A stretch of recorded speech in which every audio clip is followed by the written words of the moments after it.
Welcome to Tea Time with Pastor Rosanna. I'm Dr. Rosanna Anderson, and today I'm at Sherwood Island State Park in Connecticut, not far from the September 11th memorial. And I want to share with you about a book that I really enjoyed reading.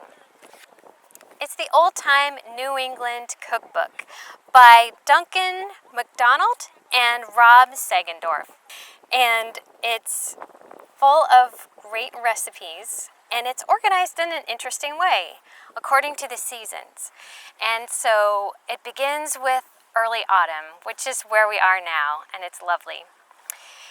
The things that you might expect in a New England cookbook include the classics like Boston cream pie, Boston baked beans, and popovers. The other thing that's neat about this book is it has a lot of the introductions include some history about the Pilgrims and the Native Americans who taught them how to make recipes using local ingredients such as corn and cornmeal, and some of the traditions that relate to the autumn festival of giving thanks to God.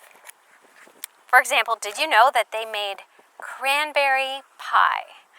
And a lot of different meals revolved around what you could find in the ocean. So beautiful seafood dishes of every kind, and the different types of chowders that would provide food, and cozy stews during the winter time. And it also helps get back to the idea of being in tune with nature and the seasons and what is grown locally and is in season at different times of the year. I really enjoyed some of the old-fashioned ingredients.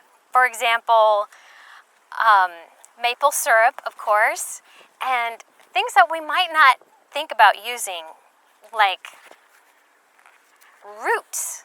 They would cook with all kinds of elderberry flowers. The blossoms could be fried. There were different types of cobblers, and they would make pumpkin meals and make the most of each of the ingredients that they found naturally.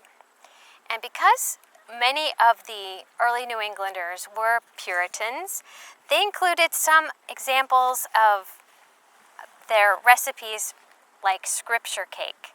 And for each of the ingredients, like butter, flour, sugar, raisins, figs, almonds, it includes a reference to a Bible passage, which is different.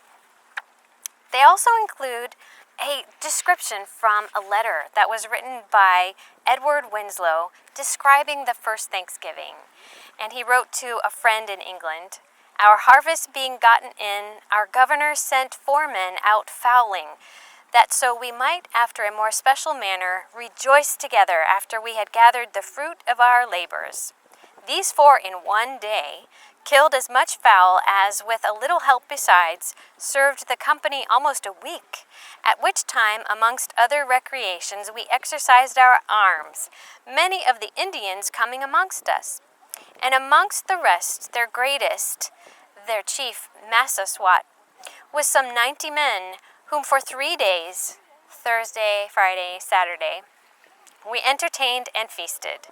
And they went out and killed 5 deer, which they brought to the plantation and bestowed on our governor and upon the captain and others." It's nice to have that original description. And I thought it would be nice to conclude with their table grace that they included on page 50. It's the Selkirk Grace, and it reminds us of something that's true then and now. It says, "Some have meat and cannot eat, and some would eat that want it. But we have meat and we can eat, and so the Lord be thanked." I hope that you'll enjoy some new recipes this fall, and that you'll be filled with thanksgiving and rejoicing over what is provided for your table. And I hope that you'll share this video with a friend. Remember to give a thumbs up, click that button if you don't mind, and also subscribe if you haven't yet subscribed, and share this. I'll see you next time as I talk about another good book. Take care. you.